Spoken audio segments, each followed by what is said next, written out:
no one's good at everything. I mean, that's just not the way life works. What you know is very limited, and what you don't know is limitless. The man who led us to 6 Super Bowls. Those who stay will be champions. War number 12, the greatest of all time, right here in Tom Brady. If I want to be the best, I got to beat the best. Man, if I want to be good, I gotta wake up in the morning and I gotta do the extra work. And I gotta show up when other guys aren't. And I've got to learn. I've got to continue to be open to learning. But I had to take it to a new level that the other guys wouldn't. Nothing was given to me. So I'm going to go out there and compete as hard as I can. And I'm going to treat practice like a game. And I'm going to gain the respect of my teammates every day through my work ethic. I'm going to work hard in the weight room. I'm going to work hard in the film room. I'm going to work hard to be a good student. Whatever they ask me to do, that's what I'm going to do to the best of my ability. I never once in my life ever said I wanted to be the best of all time. I'm just a story like everybody else. I wanted to be the best I could be, period. And I said, be proud of the man in the glass. Be proud of that man that wakes up every day and does the best he could do with his priorities. So we're all talented at certain things, but we can really continue to improve our weaknesses if we're humble enough to identify them, and we can build on our strengths. Focus on what you can control. Focus on what you're getting, not what anyone else is getting. Whenever you get an opportunity, you take advantage of it. You treat it like it's the Super Bowl. You treat it like it's game day. Go out there and treat practice like no one else does. And you have an opportunity every day to surround yourself with people to help you grow. You know, I always said we play for the name on the front of our jersey was the Patriots or the Bucks, and I play for the name on the back of the jersey, which was my family and the people that encouraged me. I was so blessed to have this discipline over a really long period of time. It was a lot of tough competition.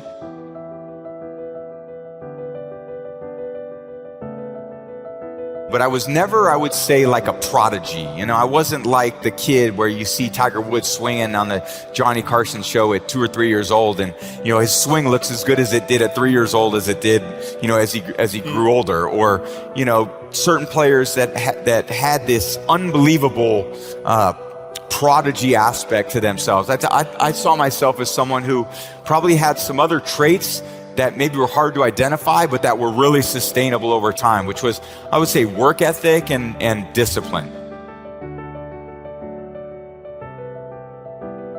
There was this discipline that I had that even as 13, 14, 15 years old, where all these other boys I went to an all-boy school in the Bay Area, and I remember showing up my first day as freshman year. I didn't have much, hair under my arms or anything like that. I was like, and these other kids came in shaving, and I'm like, what the hell is this?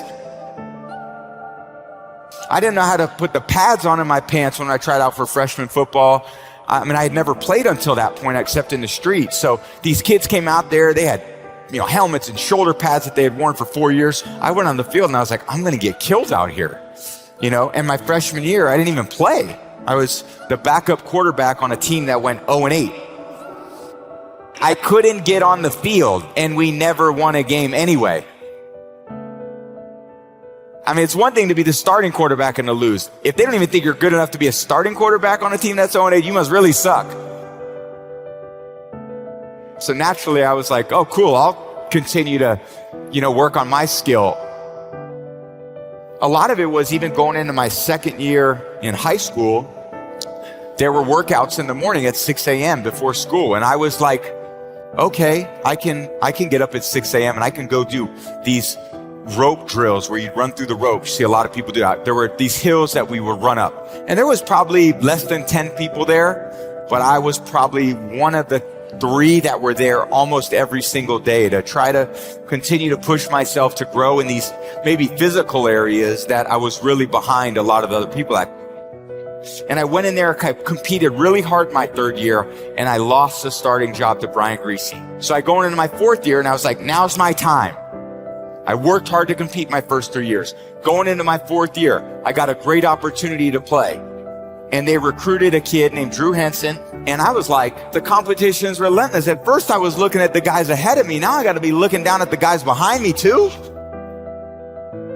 And going into my 4th year, my teammates named me team captain, and I won the starting job. We had a good year. We finished 10-3, beat everyone out. And I showed up and Coach Carr says, well, you're going to compete with Drew Henson to be the starter going into your 5th year. And I was like, you got to be kidding. You want me to compete? That's what we're going to do.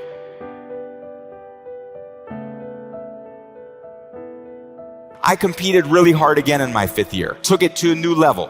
Thought about my conditioning, my strength. Thought about how I was doing making my decisions off the field.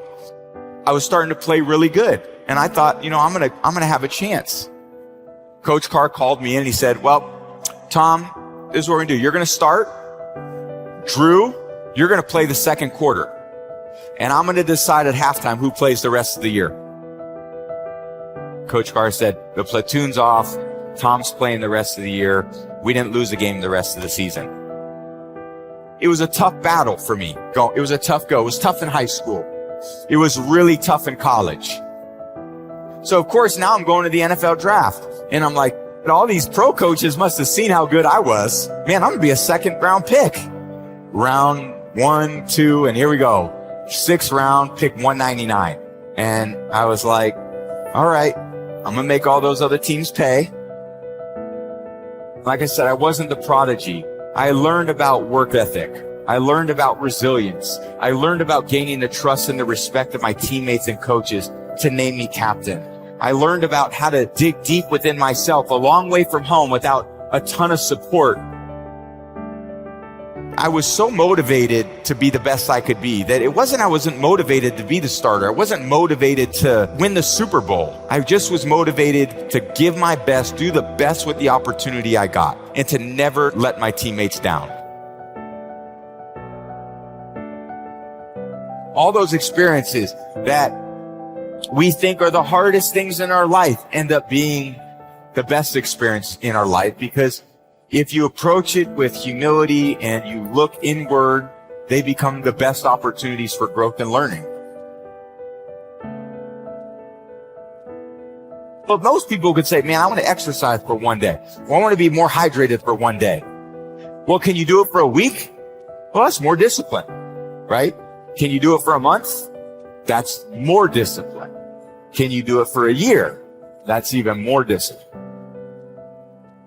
How disciplined are you to maintain that routine over a period of time? And I think that will determine your level of success. Fame didn't motivate me. I didn't give it about any of it. I always took less money because I wanted a good team around me. I didn't care about going to all these different places and doing those things. I just wanted to be my best. I wanted to go out there and the team believed in me. I didn't want to let them down. If I want to be the best, I got to beat the best.